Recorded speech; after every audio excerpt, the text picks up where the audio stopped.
Bueno, ahora sí vamos a comenzar.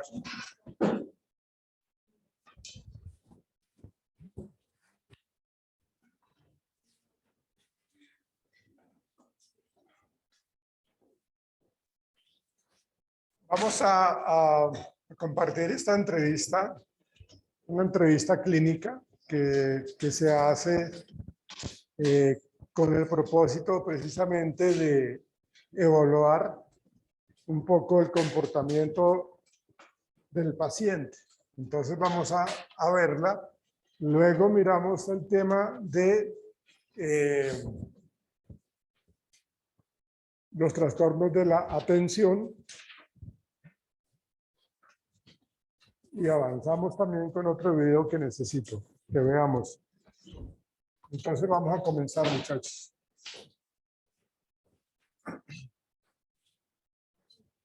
As light and upbeat as possible. Is it hard for you to go back and talk about those things?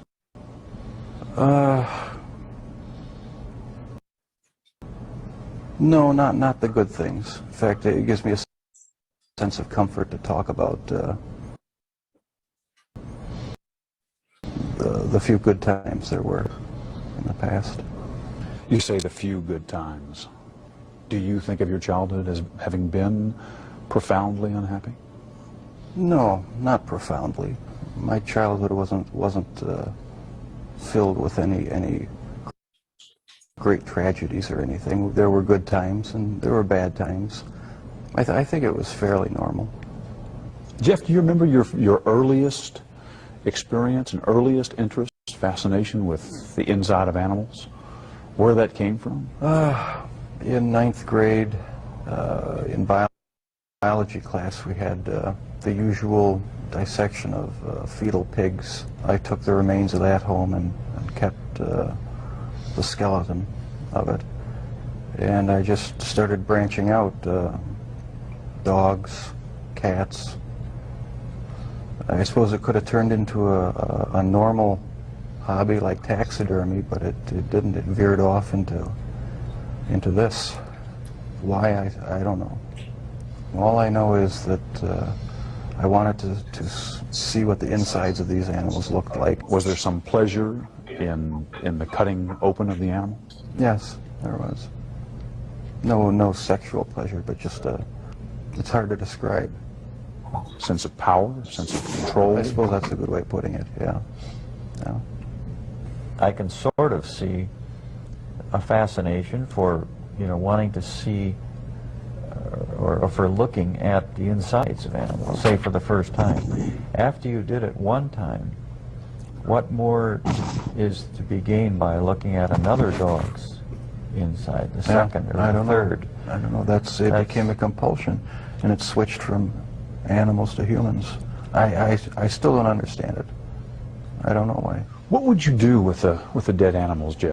You would pick the carcasses up from the road and take them back into the woods. Take them back in the woods, skin them sometimes, slit them all the way open, look at the organs, feel them. There was a sort of general excitement for me. I don't know why. It was exciting to see. One of your dad's biggest questions is when you began to slip away, when you crossed over into this world of obsession or dark fantasy from which you just couldn't return.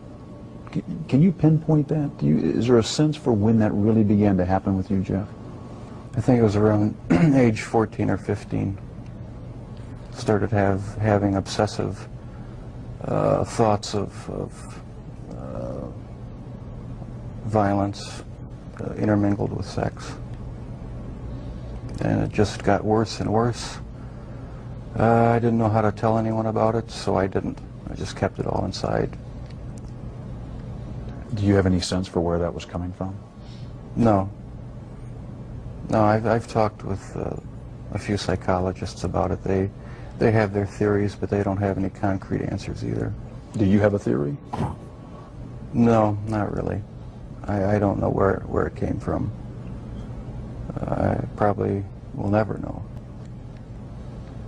But I never dreamed that it would become a reality.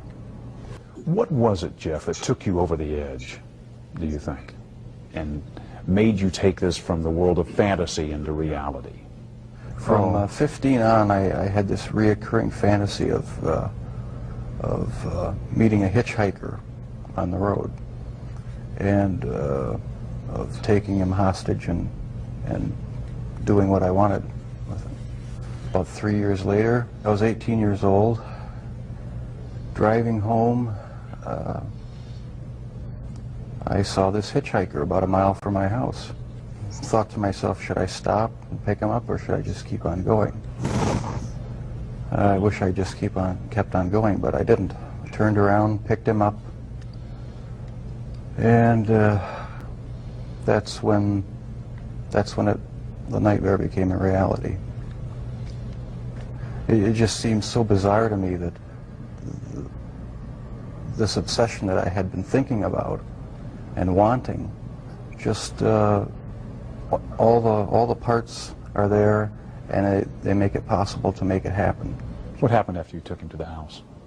The house was empty. My mother was up in Chippewa Falls with her family, and my dad was living in a rented motel about 5 miles away due to the divorce. And I pretty much had the place to myself. I was drinking a lot during that time, and just, I don't know, looking for something to, some way to find some fulfillment, some pleasure. And I acted on my fantasies, and that's where everything went wrong. This was the summer of 1978 when you took your first victim. Right. Once it happened the first time, it just seemed like it had control of my life from there on in. The second occurrence was 1984, roughly. And I met this guy at one of the bars, downtown Milwaukee bars. We went back to the hotel, just planning on getting drunk. I had put some sleeping pills in his drink to render him unconscious. And was just going to spend the night with him. When I woke up in the morning, my forearms were bruised, and his chest was bruised, and blood was coming out of his mouth. He was hanging over the side of the bed, and I have no memory of beating him to death, but I must have. And that's when it all started again. And once it started again, you found it impossible to stop. Right, that's when the obsession went into full swing. Did you ever tell yourself, I have to stop this? I must stop doing this? Yes. When it was going on? After the second time, it seemed like the compulsion to do it was too strong, and I didn't even try to stop it after that. But before the second time, things had been building up gradually, going to bookstores, going to the bars, the gay bars, bath clubs. When that wasn't enough, buying sleeping pills and using it on various guys in the bath clubs. It just escalated slowly but surely. And after the second time, which was not planned, it was out of control. It felt like it was out of control. Where did sex enter in to the killings, Jeff? It was a big part of it. My only objective was to find the best looking guy that I could. Their sexual preference didn't matter to me. Did their race matter to you? No, their race didn't matter to me. The first two young men were white. The third young man was American Indian. The fourth and fifth were Hispanic. So no, race had nothing to do with it. It was just their looks. Was there something sexual in the dismemberment of the bodies for you? As time went on, yes, I did get there was a sexual part to that. I started saving the skeletons and preserving other parts. And one thing led to another. It took more and more deviant type behaviors to satisfy my urges, and so it just spiraled out of control. Why the cannibalism? It made me feel like they were a permanent part of me. Besides the just mere curiosity of what it would be like, it made them feel that they were a part of me, and it gave me a sexual satisfaction to do that. Was it the killing that excited you, or is it what happened after the killing? No, the killing was just a means to an end. That was the least satisfactory part. I didn't enjoy doing that. That's why I tried to create living zombies with muriatic acid in the drill, but it never worked. No, the killing wasn't the objective. I just wanted to have the person under my complete control, not having to consider their wishes, being able to keep them there as long as I wanted. It's not easy to say that, but that's what the motive was. Where did that need for control come from? Do you have any idea? I don't know, maybe I felt I had no control as a child or young adult, and that got mixed in with my sexuality, and I ended up doing what I did was my way of feeling in complete control, at least for that situation. Creating my own little world where I had the final say. Finding the best looking guy that I could, and having total mastery over him for as long as I wanted. Lust played a big part of it. Controlling lust. That was the motive, right there. A lot of this came out in the course of the trial. Obviously, both of you sat through this. Have the two of you sat down and talked about these things before? No, not in depth. This is the first time you're talking about these things with I've talked your about dad it here. at great length with psychiatrists, court-appointed psychiatrists, psychologists, but not with my family. We learned everything at the trial and in the confessions and that sort of thing after the fact. The two of you never really communicated all that much, did you, father and son? Not on any deep level, no. We talked about superficial things. Never really had a real deep heart-to-heart talk about what was going on inside our own minds. I was always a very private person. I didn't like to open up and share anything with anyone. I like to keep my thoughts to myself. Why do you think that was? Because from about 15 years on up, a great deal of my thoughts were basically unshareable with anyone. So I just closed myself off and put on a mask of normalcy. You've read the book. Right, He called it a father's story. Pretty simple title. right. Not a simple story, though. No, not a simple story. Not one that was easy for me to read. But I'm glad he wrote it. Did it hurt? Was it painful to read? Yes, it was painful. Some parts of it were,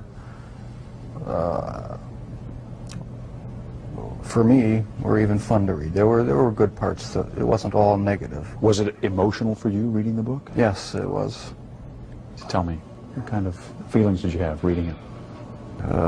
Deep regret, sorrow. I guess those were the two main emotions. Is there anything in this book that you strongly disagree with? Yes, I disagree with the description of me as being so incredibly shy and introverted, because maybe that's the way my dad saw me, because there was so much tension in the home that I really didn't feel like being up and happy a lot of the times. But with my friends in school, I had a good time. We had good, good social life, and so I wasn't so extremely reclusive and self-centered as it portrays me. Does it surprise you to hear Jeff say that he doesn't think of himself, and never did, as innately shy? It did surprise me. Maybe my perception was accentuated to the extreme. But you do recall at age 6 that you became more aware of tensions in the home. Oh yeah, that's the time I really remember noticing that things weren't quite right. So it wasn't so much innate shyness as it was wanting to withdraw from tension and arguments and problems in the house. That's how I saw it, yeah. I sort of lived in my own little fantasy world when things got too heated in the household. And I carried that over for years, I guess. And was there violence in that fantasy world? No, not early on? Not that, not the type that showed itself later. No, it was just my own little world where I had control. Was anger a part of it for you, Jeff? I had some anger. Probably every kid has some anger, about their childhood. It really wasn't a terrible childhood, though. There were a lot of good times. It wasn't a really terrible time. So pat theories about you as a serial killer striking out to get back at your dad, for instance, don't ring baloney. true. No, that has no truth in it.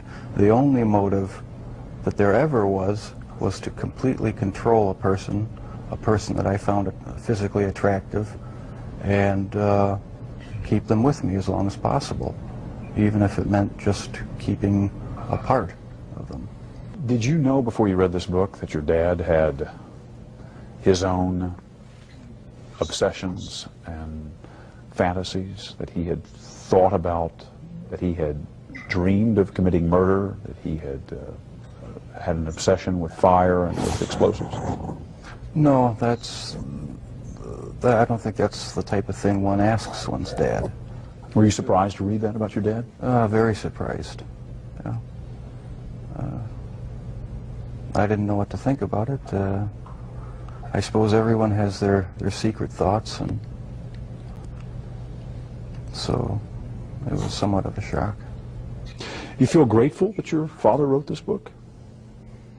Or do you feel put off by it? I mean, I'm just curious about your overall reaction to it. Do you feel is the book an invasion, do you think? Or is it... No, I feel nothing but pride for him for writing the book, and having the courage to bare his soul when he didn't have to.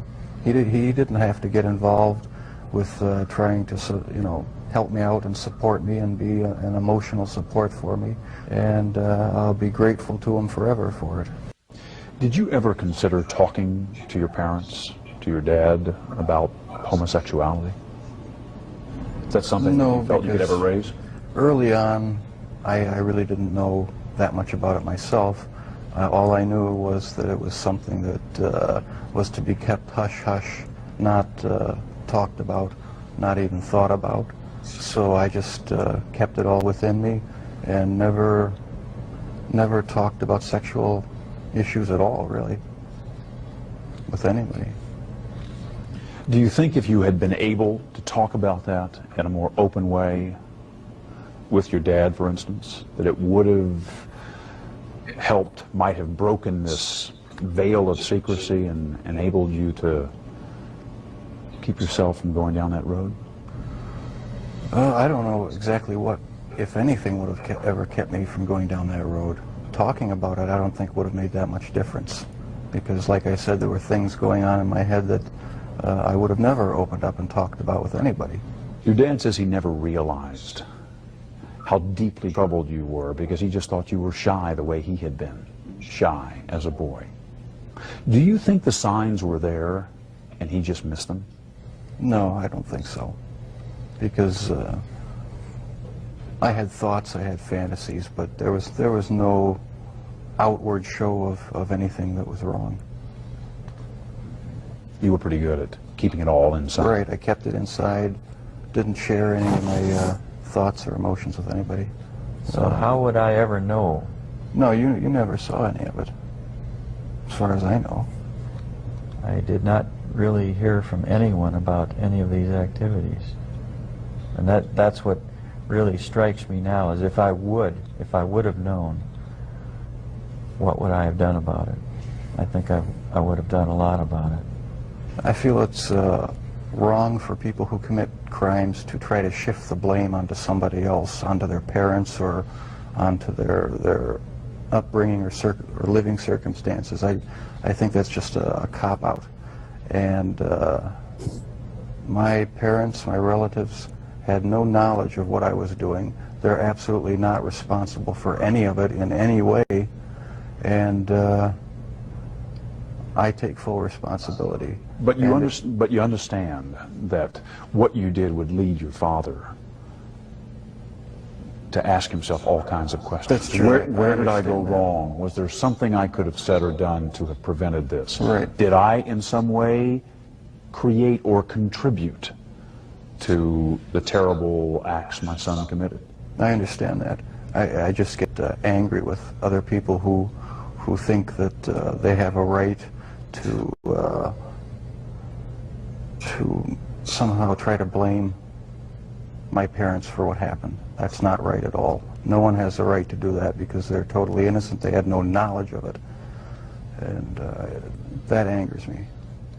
But parents just naturally, I mean, any parent that really cares, they just first of all say, gee, I feel guilty. You know, there's just feelings of guilt. What happened? What did I do? What could I have done? And so that's a normal parental reaction. Your dad has wondered about all kinds of things, from the medication that your mom was on during her pregnancy, to the fact that you were exposed to violent arguments in the home from an early age and continuing, to the possibility that he might have passed on some genetic propensity for obsession or violent behavior. Does any of that ring true to you? I can see why he'd wonder about those things, but as far as I'm concerned, they're all excuses. Because I didn't feel accountable to anybody. I didn't feel that I had to face what I had done ever. And so there comes a point where a person has to be accountable for what he's done. Can't go around making excuses, blaming other people or other things. So I alone am the one who's responsible for what's happened. Let me ask, when did you first feel that everyone is accountable for their actions?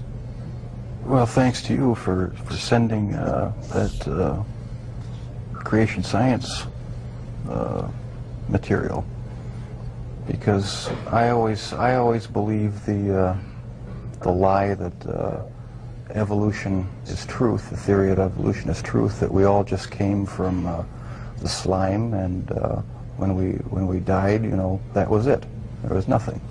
So the whole theory cheapens life, and started reading books about show how evolution is just a complete lie. There's no basis in science to uphold it, and I've since come to believe that the Lord Jesus Christ is the true creator of the heavens and the earth. It just didn't just happen, and I have accepted Him as my Lord and Savior. And I believe that I, as well as everyone else, will be accountable to Him. Growing up, did you feel that you were accountable to your dad or to your mom as the authority figure in the house? Yes, I did. I mean, they didn't let me run wild. They disciplined me, and so I felt accountable to them. But afterwards, after I left the home, that's when I started wanting to sort of create my own little world where I could be the one who had the complete control, where I didn't have to bow to anyone else's demands, and I just took it way too far. Lionel? At that period of time, I had drifted away from a belief in a supreme being. And I never, as a result, passed along the feeling that we are all accountable in the end. He owns us. And that basic concept is very fundamental to all of us. You feel that the absence, at least for a while, of a strong religious faith and Yes, belief for some years. may have prevented you from instilling some of that in Jeff. That's right. Is that how you feel? Yes, I think I had a big part to do with it. I mean, if a person doesn't think that there is a God to be accountable to, then what's the point of trying to modify your behavior to keep it within acceptable ranges? That's how I thought anyway. And I've since come to believe that the Lord Jesus Christ is truly God, the Father, the Son, and the Holy Spirit. They're the only true God. What do you remember about your parents arguing when you were growing up, and what effect that had on you? It was unnerving, depressing, made me angry sometimes. I'd leave the house, go out in the woods and sulk, brooding, wondering why they had to have such a rough relationship. Most of the time they didn't seem to get along too well together. I never knew what the real underlying problems were. I didn't feel it was my place to ask. Did you blame one or the other? Mom or Dad? No, I didn't. I was just frustrated that things couldn't be happier around the house. You just wanted things to be more peaceful. Right. I never saw any real violent arguments as far as physical hitting or anything like that, but there was a lot of yelling, a lot of tension in the house sometimes. One of the chilling stories that your dad tells is about the box he had found. Can you give me your perspective on that? I had a box in my bedroom closet, and it contained the mummified head and genitals of a young man I met in one of the bars down in Milwaukee. And it was a locked metal box. My dad one week came to visit and happened to see it, and we got into a bit of an argument because I wouldn't open it up. He took the locked box down to the basement and was about to smash it open. What were you thinking as he was making his way downstairs to open the box? Well, I was outside, and I was thinking I've got to stop this from happening. I didn't know what I'd do or say. I didn't know what would happen. I thought, it's all going to come crashing down now. And but the box was never opened, not in my dad's presence. And so the lies continued. The whole scenario just continued for years after that. Were there times when your dad may have been closer to discovering what was going on than even he knew? Times where you got worried that maybe he would find something out? The box incident was about as close as it came, yeah. That was just one incident. There were others, but that was a particularly nerve-wracking one. Are there others you can share? Other close calls? When acidified, dissolved human remains were found, they didn't look like human remains anymore, but they were in the trash bin outside in the garage. That was one incident. And a few others I'd rather not go into right now. Were you relieved to be arrested? Part of me was, and part of me wasn't. Explain. I I don't know, it's like, I don't believe I have a split personality, but you know the feeling where you're sort of glad about something, but on the other hand you're not. That's how it was. It was a relief not to have to keep such a gigantic secret that I had kept for so many years. And once I saw that I had no choice but to face it, I decided to face it head on and make a full confession. So I am glad that the secrets are gone. Your father told me that one of the reasons he wrote this book was in order to put down on paper what he has been unable to say to you in words, kind of reaching out to you. What do you want to say to him, having read this?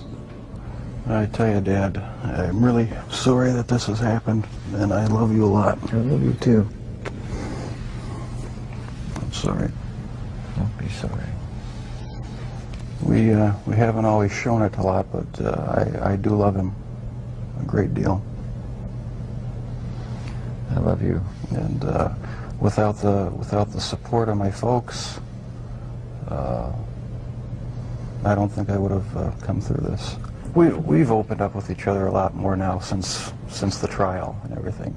There's no secrets to be hidden away. You know, I don't feel that I have to keep any secrets from him. We've come to face what's real now instead of just glossing things over and talking about superficial things. So there's a lot more communication between us. This book may serve as a further bridge between Jeff and myself. And just for that purpose, I regard it as valuable for me. Do you feel closer to your dad, having read this? I feel closer in that I understand more how he was thinking, what his thoughts were, what some of his motivations were. I'm glad he wrote it. Anything not in the book you want to say to him?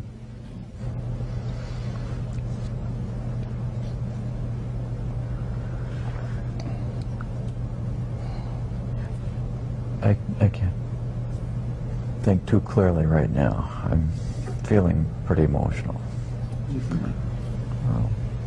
I think that a lot of things have been brought out in this interview that has brought us to a little bit deeper, just a little bit closer understanding as to how this all originated.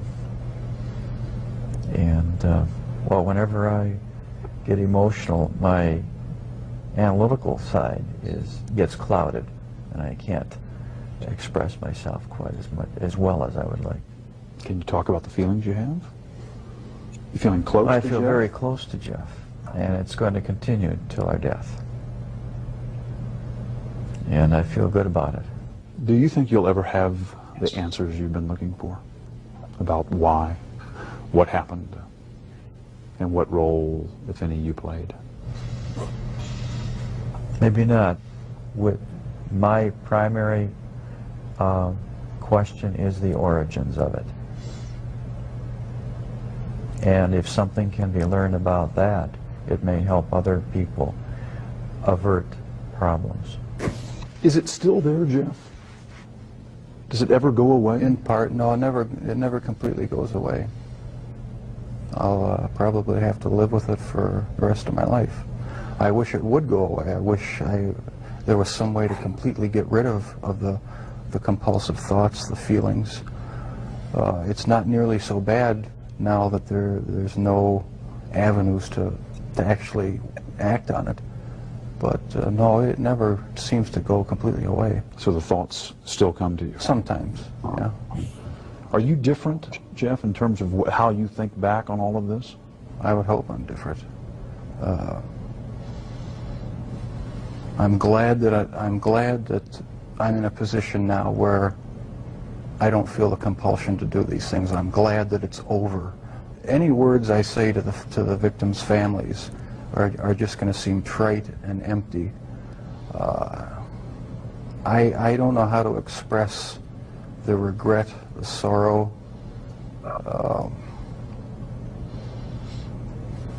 that I feel for what I've done for their sons. I can't find the right words. All right, see you later, Dad. After the interview at the prison, Dahmer casually showed us something a little unsettling. Just a point of interest, that's the type of box. This is the type of box? He wanted us to know that box looked strikingly like the one his father had found, the one Jeffrey had used to hide body parts. Thank you, Dad. All right. To this day, the interview with Jeffrey Dahmer remains one of the eeriest experiences of my 30 years in television news. From the weak handshake with which he greeted me to his bizarre observation about that metal box as he returned to his cell, Dahmer was a haunting figure. He often said he had wanted the death penalty. 9 months after our interview, his death wish came true. I'm Stone Phillips.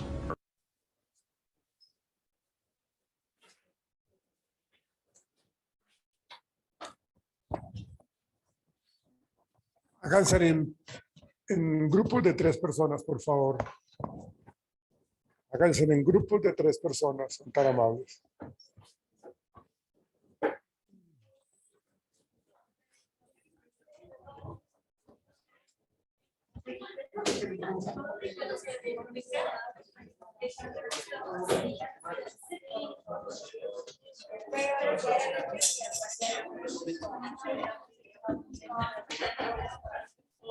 Ay, gracias.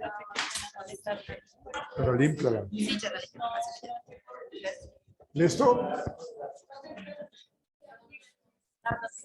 Pues háganse en los 2, por favor.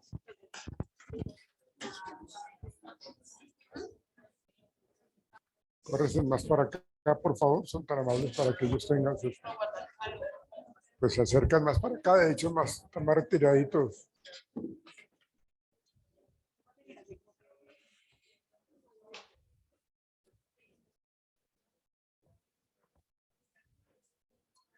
Bueno, muchachos, quiero que analicemos esta entrevista. Quiero que me digan ustedes como grupo cuál es su opinión como grupo al respecto.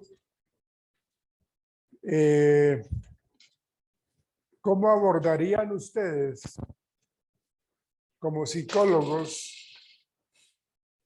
una entrevista precisamente con un personaje así, ¿no? Fíjense todo lo que nos comentó, todo lo que hizo durante tanto tiempo, todo lo que vivió.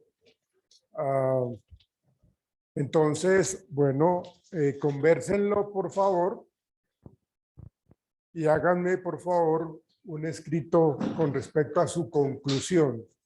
Un escrito con respecto a lo que ustedes observaron, entendieron, analizaron y cómo lo asumirían como psicólogos. Háganlo, por favor.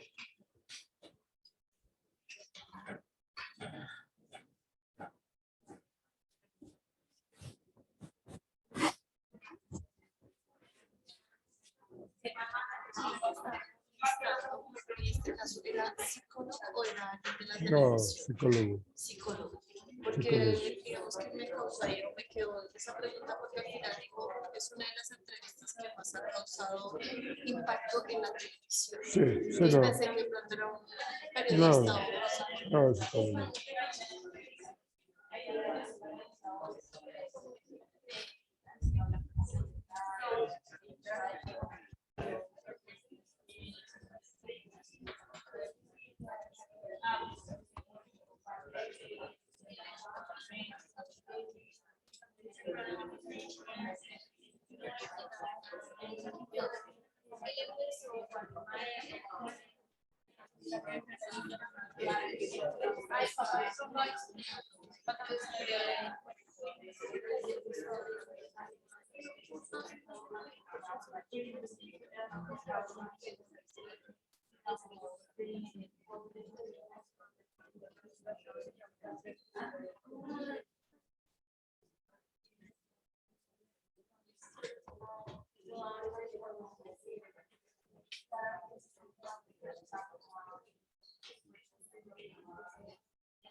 Sí.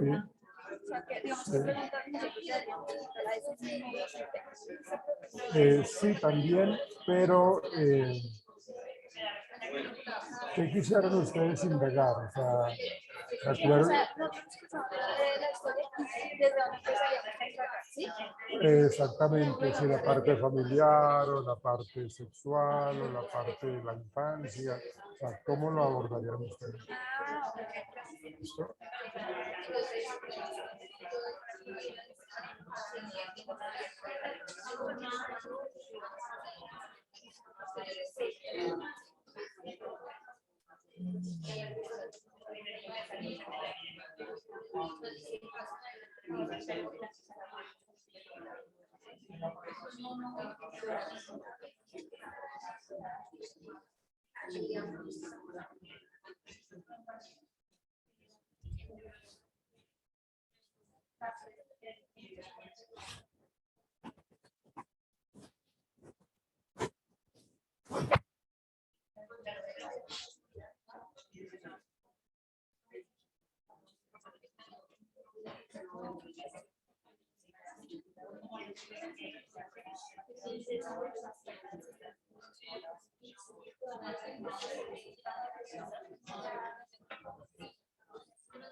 Profe, yo tengo una duda. Es que en la entrevista estábamos hablando con los compañeros que aquí hay un factor muy importante y es la genética ancestral, lo que viene detrás de él. Porque lo que yo entendía, el padre también tenía ciertos comportamientos, pero no los hacía. Pues se contó con la historia de chico. Sí, correcto. Sí, pero yo tengo una pregunta. pregunta, profe, ahí en este caso, ¿cómo podríamos describir nosotros que es algo genético ancestral? ¿Podríamos describirlo así? Porque fue lo que observamos. Bueno, si ustedes como grupo clínico que evalúa la patología del paciente o de los pacientes, indagan, preguntan y hacen un estudio bastante concienzudo de lo que está viviendo o lo que vivió esa persona, entonces seguramente podrían llegar a esa conclusión. A partir de lo que ustedes encuentran en la historia de vida de, digamos, de ese árbol generacional, ¿no?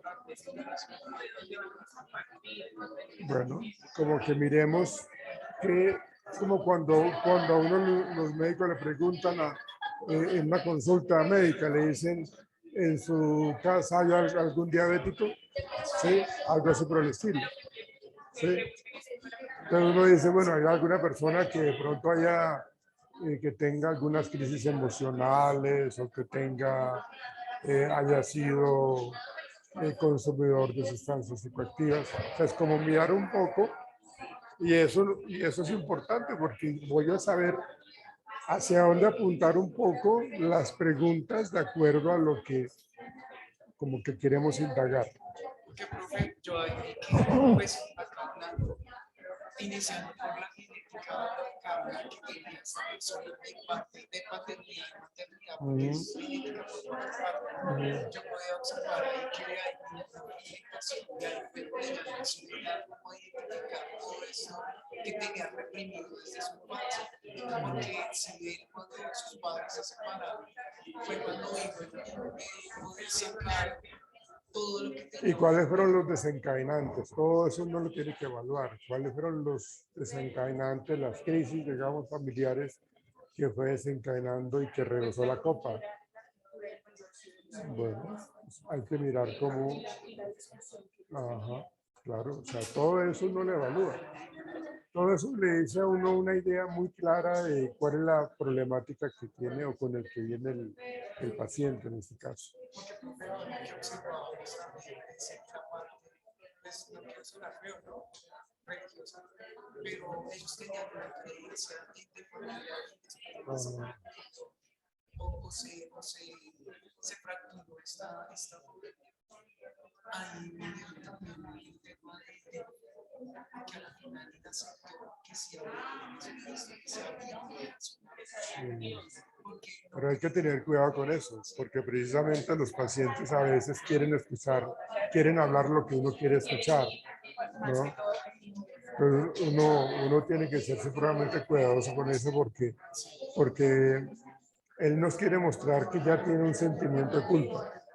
Él quiere mostrarnos que está arrepentido, ¿sí? Pero no sabemos si es cierto, ¿sí? O no sabemos si es cierto, ¿no? Porque si una persona que hace una maldad de esas, ¿sí? Y la vuelve y la repite, y vuelve y la repite porque habla de las personas, ¿no? De todo el que hizo algo, entonces, pues, lógicamente, y fíjense que lo cuenta con quién, ¿sí?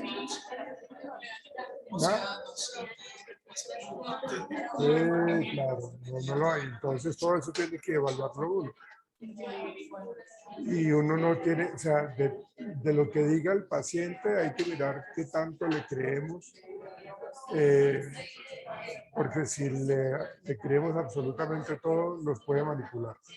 que con el papá es un libro que también confesó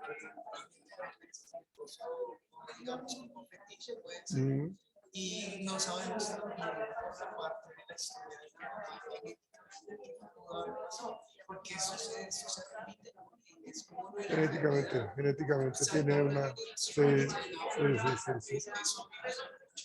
Y a veces de pronto la misma genética o la misma predisposición genética viene así como encubierta, digámoslo así, ¿no? Como que no está ahí, pero el contexto en donde está la persona no se la elicita. Elicitar es que la haga resurgir, ¿no? O que la haga aparecer, ¿no? Por eso está ahí como como en stand-by, como en remojo, ¿sí? Y cuando, sí, claro, está como que hay quietica, ¿no? Pero si hay alguna licitante de algo que la persona viva o que de pronto le suceda, de pronto puede exacerbar esa conducta. Y entonces se dispara. Y entonces se empieza a hacer cosas que uno no se lo imagina. ¿Pero qué? Si él era una persona muy calmada, muy tranquila, muy sosegada. ¿Y cómo reaccionó? Lo que pasa es que hay que mirar todos esos antecedentes. ¿Qué tanta conducta agresiva había tenido su familia? Sus tíos, sus primos, sus hermanos, ¿qué tanto de conducta agresiva? ¿Sí? Han tenido problemas con la justicia, o sea, todo eso lo evalúa. ¿Sí? Y ahí es donde uno se da cuenta de que todo ese caldo de cultivo del estrés, de la ansiedad, hizo que la gente explotara. ¿Sí? Entonces, aquí vemos muchos aspectos que analizar.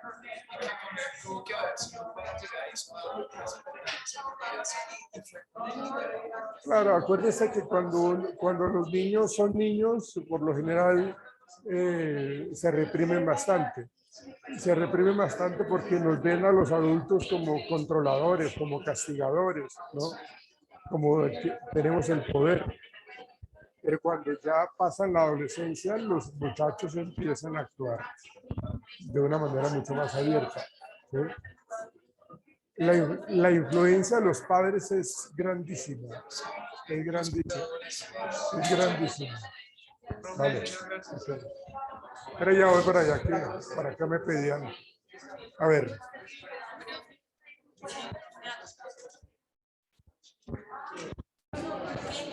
Básicamente, ¿con qué respuesta quieren contextualizar? Porque nosotros estábamos contextualizando y nosotros pensamos que este tipo de preguntas es lo que hace respecto al estudio de la conducta criminal, que sería una conducta antisocial del ser humano. Digamos que sería una alteración de la conducta. Sí. Estamos partiendo de que a nosotros nos parece de que la mayoría de las personas lo hacen partiendo de una creencia matemática a las víctimas. O sea, se maneja el cuerpo, espíritu y alma. Porque vimos en la entrevista, este señor pensaba que con ingerir a su víctima parte de la espiritual llegaba a ser de su posesión. Al ingerir su cuerpo, tenían una parte como él. Pero entonces, nosotros hacemos de este señor, pero, o sea, ¿qué quiere que nosotros? Cuando yo les digo que ustedes analicen el caso, que ustedes interpreten el caso, ¿cómo lo abordarían? ¿Cómo lo abordarían ustedes? Fíjense todas las preguntas que le hicieron, ¿no? Entonces sería mirar un poco ustedes por dónde quieren guiar la entrevista, qué quieren ustedes indagar con el paciente, hacia dónde quieren llegar ustedes con preguntas como por ejemplo con la sexualidad, qué sintió usted cuando cometió la primera conducta delictiva, o sea, todo eso lo que me llevó a mí a actuar de esa manera. Ellos preguntaban con respecto a la familia, cómo era la relación de los padres, ¿no? ¿Qué tanto eso influyó? Todo eso, sí.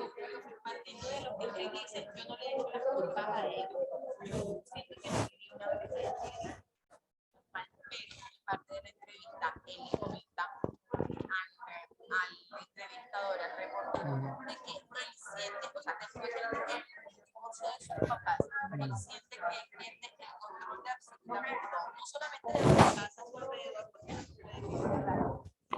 ¿Cómo le afecta el divorcio de los papás a él? Recapitulando un poco, sería de pronto esa falta de control la que puede... ¿Parte de quién?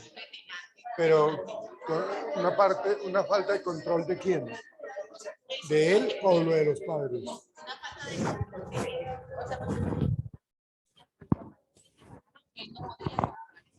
En el momento de que él tenga que decidir por cuál de los dos papás se va a ir, él no puede controlar porque pues, la mayoría de las mamás se llevan a sus hijos, entonces él no sabe pierde el control de cómo él va a vivir, de que los papás se separan, de dónde va a dormir, si va a comenzar a dormir por colegio, va a hacer.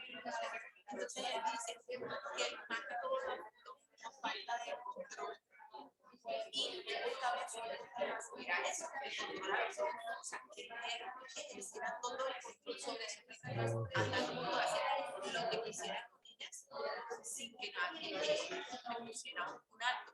Y fue escalando, digamos, de sus pensamientos. De las conclusiones que tenía, pensamientos, conclusiones, hechos, y a raíz de los hechos, su conducta delictiva fue escalando, al punto de que él comenzó a coleccionar partes del cuerpo. Los huesos terminó comiendo, o sea, primero lo comenzó violar, después matar. Él coleccionaba partes del cuerpo y en última se lo termina comiendo. O sea, y si de pronto a él no lo detiene como tal, declarado, no se sabe de qué tanta conducta en el sexo de su hijo. Entonces, desde la parte de psicología, si fuese mi paciente,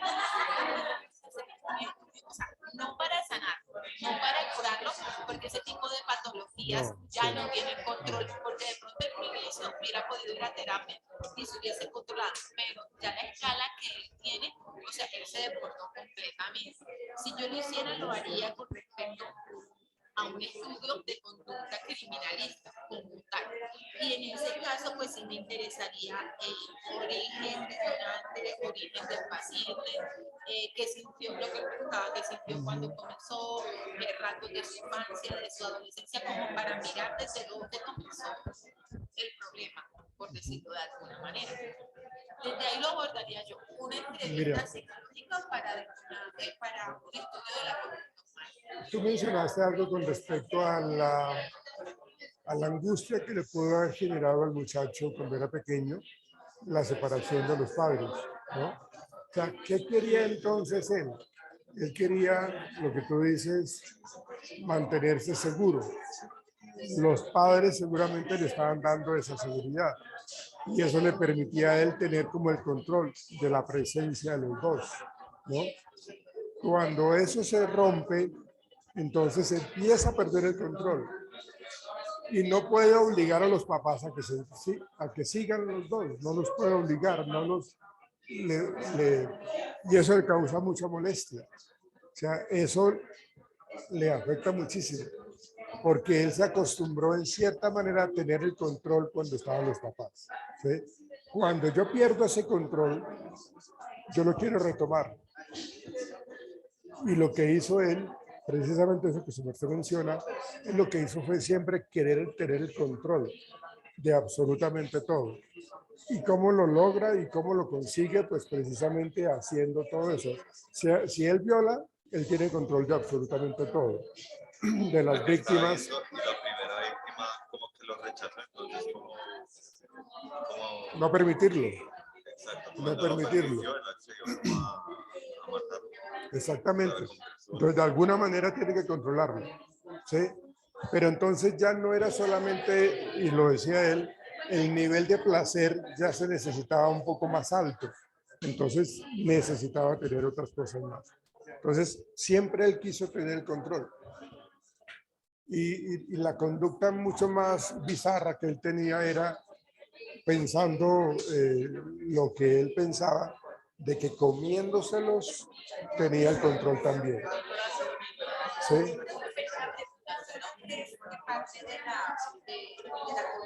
Ya, también partió desde una parte biológica. Te lo voy a decir por qué mi creencia. ¿Biológica o genética? Ah, okay. Te voy a decir por qué. Porque tú como persona, como ser humano, si a ti, por ejemplo, un familiar de amigo, te comenta como tal, pensamiento, versión lo que tú sientes hacia esa persona. Porque esa niña le dice, yo, matrimonio, otra cosa, yo voy a sentir es un rechazo a esta secta de ellos. No voy a querer estar con ella. Pero no creo que es bastante raro el acercamiento que tiene el papá con respecto a Nico. Y no sé si es mal, pero el papá comenta que tuvo este tipo de pensamiento cuando era adolescente. Pero, exactamente, tenía las obsesiones, pero no las compulsiones. Puede ser de pronto una parte política que era y él decidió esa línea. Sí, a mí me parece que la genética...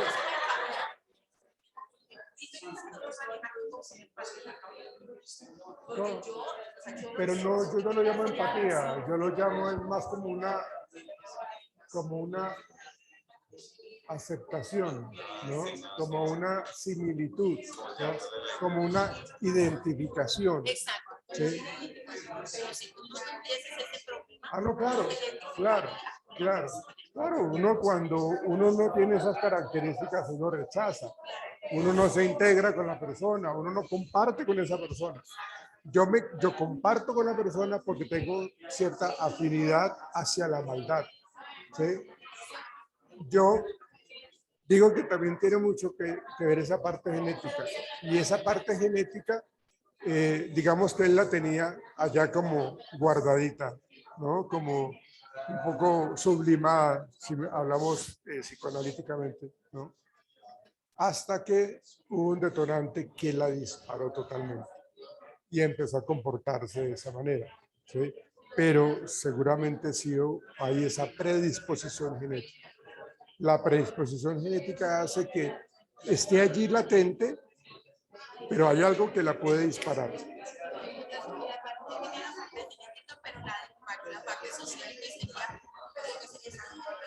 En su núcleo familiar, exactamente. Porque para él la familia unida es el control. La familia desunida, exactamente, la familia desunida le parece o le pareció muy difícil mantener armado el rompecabezas. Y cuando no lo logra, pues reacciona de esa manera.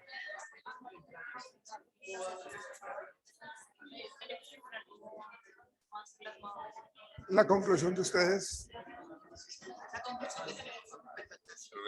¿Cómo se explica esa que él hacía como experimentos para que la gente se olvidara, que les metía como así en el cerebro? También tendría que Sí, lo que pasa es que él cuando comenzó a coleccionar los de documentales, él trató de crear un software para que hiciera todo lo que él quisiera, o sea, un control absoluto, porque él decía que en sí la parte de matar a la persona no era como tal algo que él disfrutase, no, era el medio para el fin era ejercer el control como tal. El medio, o sea, para que una persona ejerza control sobre ti completamente tendrá que estar muerto, porque siempre va a haber un punto en el que tú sientas un desacuerdo con esa persona. Pero mira que ahí mencionaron mucho la parte religiosa, ¿no? Entonces eso puede ser como una vía para poder tener controlada a la persona. ¿Sí? Yo me comporto como una persona muy cordial, muy correcta, muy espiritual, pero no es cierto, ¿no? Sí, era lo que yo te decía, que los psicópatas tienen como la habilidad para cañar. Sí. Cañar es engañar, ¿no? Entonces lo que hacen es eso.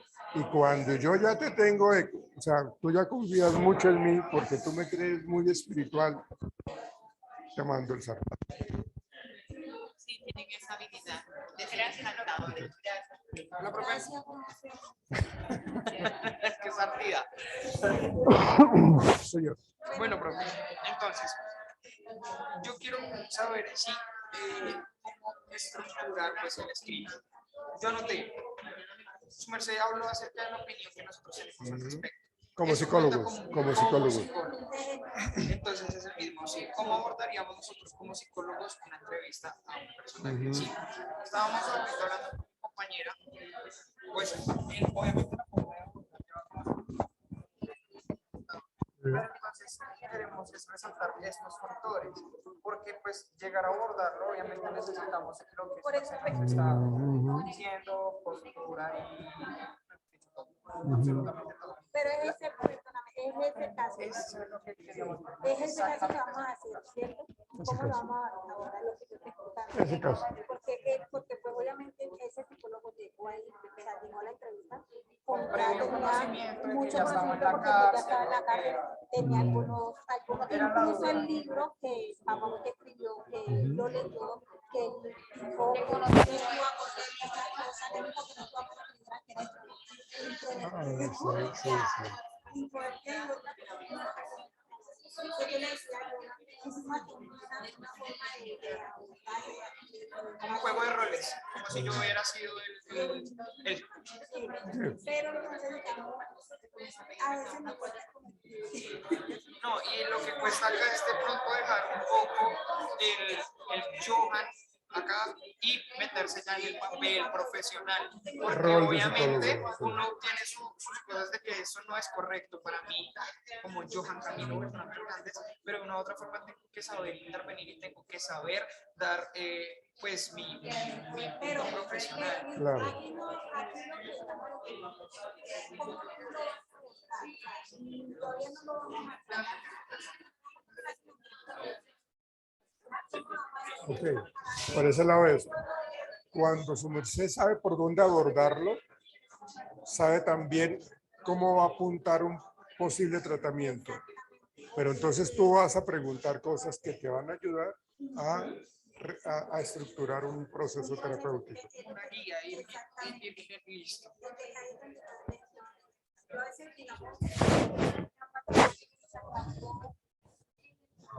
Esto me puedo pero digamos a pasar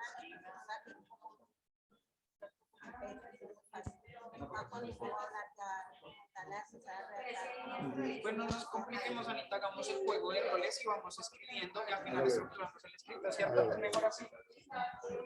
Bueno, entonces vas a sacar todos estos. Bueno, ¿Cómo les fue? pues profesamos cómo abordaríamos la entrevista. Sí. Sí.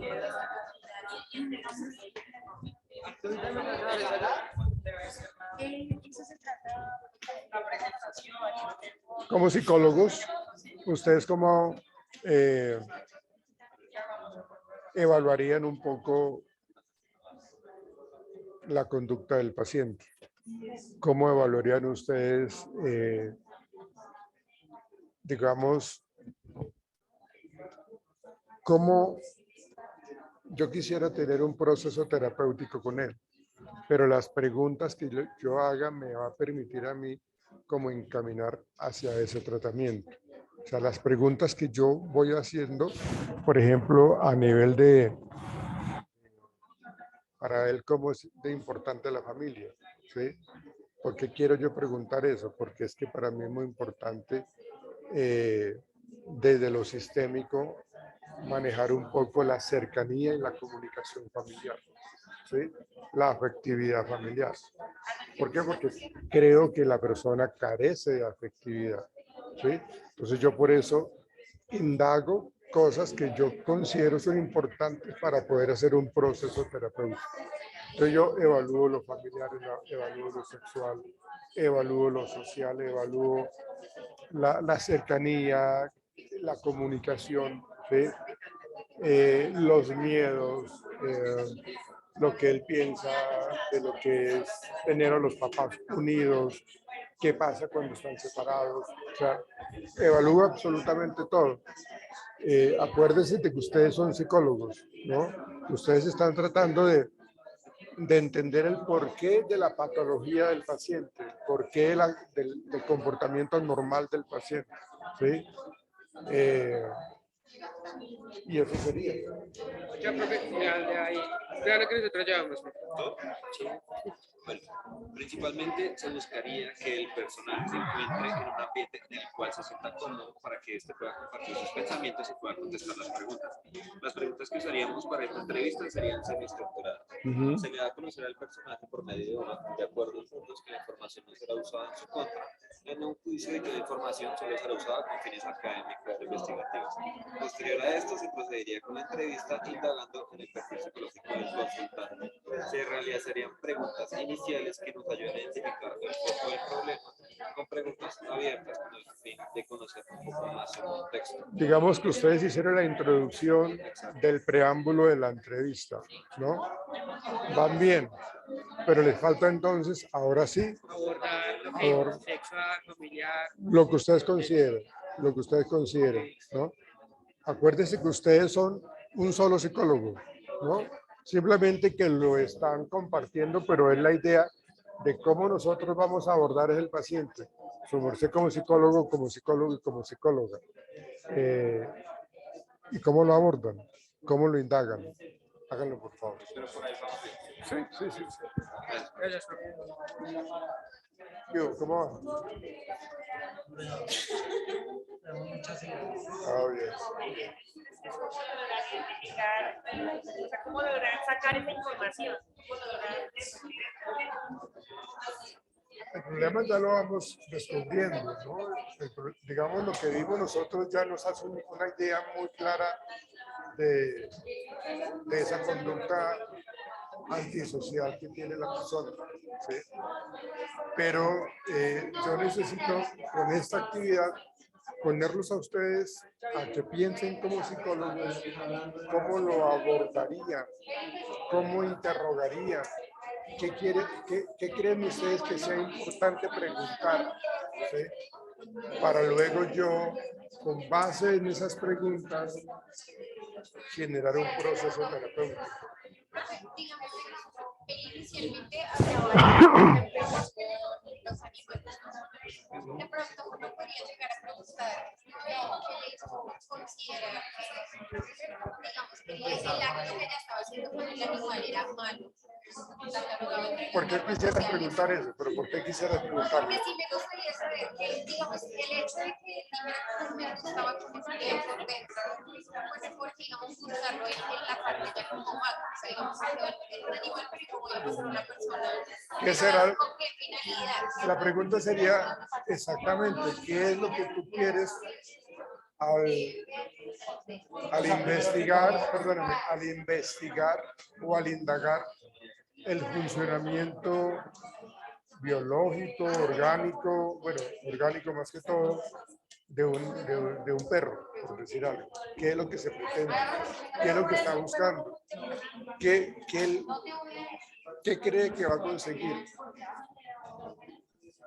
Para este abordaje se tendría que buscar un objetivo principal. Por ejemplo, digamos que este sería un objetivo específico, porque era la curiosidad de algún perro. Otro sería porque la aplicación, pero el objetivo principal podría ser que los llevó a hacer todas estas acciones. Pues precisamente tienen que indagar entonces el núcleo familiar. Tienen que evaluar muy bien cómo era la relación de él con la mamá, cómo era la relación de él con el papá, a quién. Ahí mencionaron algo muy importante y es la parte espiritual, ¿no? La parte religiosa, ¿sí? ¿Cómo nosotros le vamos a dar credibilidad a lo que él está diciendo después de haber hecho toda esa barbaridad, de todos esos comportamientos tan fuertes, tan negativos? ¿Cómo nosotros le vamos a dar credibilidad en que él se siente arrepentido? Además, porque miren que la conducta que él tenía cuando lo estaban entrevistando era una conducta totalmente tranquila, ¿sí? Serena. Él no se le vio en el rostro realmente un sentimiento de culpa, ¿sí? Entonces, cuando evaluamos absolutamente todo eso, entendiendo de que él es un paciente totalmente donde su realidad realmente se disoció, ¿sí? Porque eso no lo hace uno realmente pensando en que yo quiero hacerte daño, simplemente lo voy a hacer porque se me antoja conocer tu organismo por dentro. No, él ya está totalmente disociado, él ya está totalmente generando comportamientos supremamente sádicos, como tal. Entonces, necesitamos indagar qué pudo haberlo llevado a todo ese tipo de malestar. ¿Sí?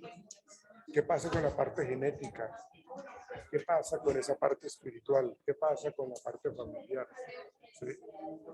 ¿Qué preguntaríamos en la parte genética? ¿Qué creen ustedes? La predisposición genética, ¿qué creen que debamos preguntar?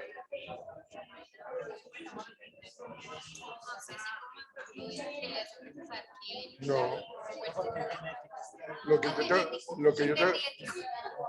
Lo que yo tengo que preguntar es, ¿en tu familia hay antecedentes? Tocaría buscar antecedentes en todos los aspectos, no solo genéticos, sino No, claro. Sí, acuérdense de que el diagnóstico multiaxial, ¿no? La integración multifuncional para poder determinar un poco la parte psicopática, perdón, la parte del comportamiento normal, hay que evaluarlo en absolutamente todos esos ángulos. O sea, tenemos que evaluar las diferentes áreas de ajuste de la persona. Pero digamos ahí, digamos, planteando las preguntas, o sea, ¿qué es lo que yo necesitaría cuestionar para poder entender por qué lo llevo a cometer ese tipo de... ¿Qué pasó cuando los papás se separaron? Para él, ¿por qué era importante los papás? ¿Por qué creyó que se le había, que perdió la seguridad cuando ellos se separaron? ¿Sí?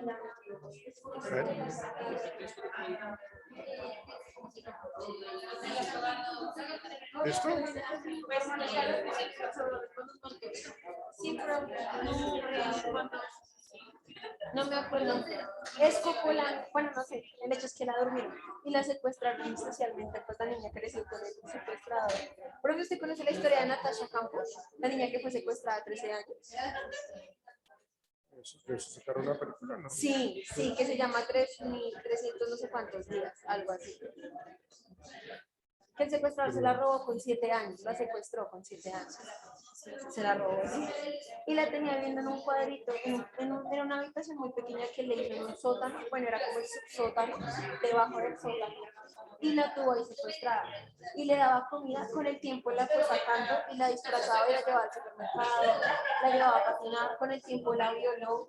Después le rapó el cabello porque decía que se le iba a poner el cabello largo y que lo provocaba y que no quería eso. La maltrataba, la ponía encima, otra vez la violaba.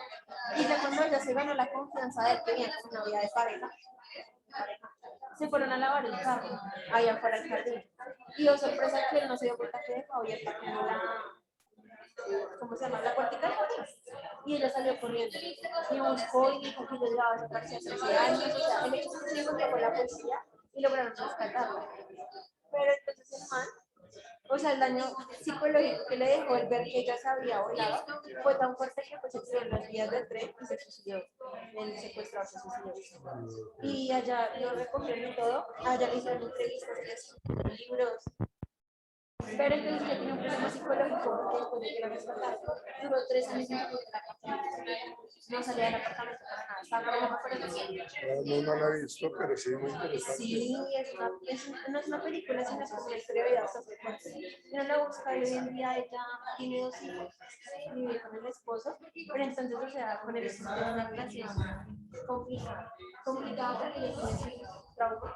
Entonces es como si nos sentamos y comemos, pero tú te acuestas allá y yo me acuesto acá. Y comemos, pero tú comes allá y yo como acá. Obviamente, Obviamente. Listo. Sí, espérate ya. Dígame. Finalmente era un análisis, conclusión, ¿sí?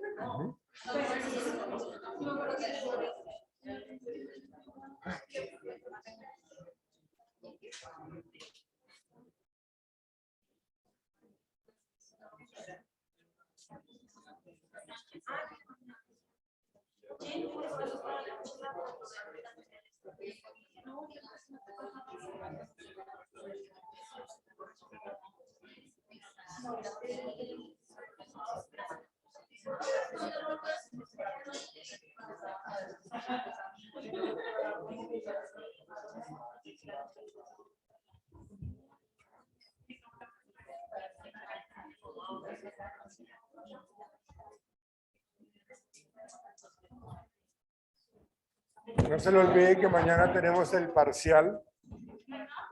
Mañana tenemos el parcial. Algo similar vamos a trabajar en el parcial. Pero no lo vamos a hacer en grupo, sino individual. No, mucho amor, diría.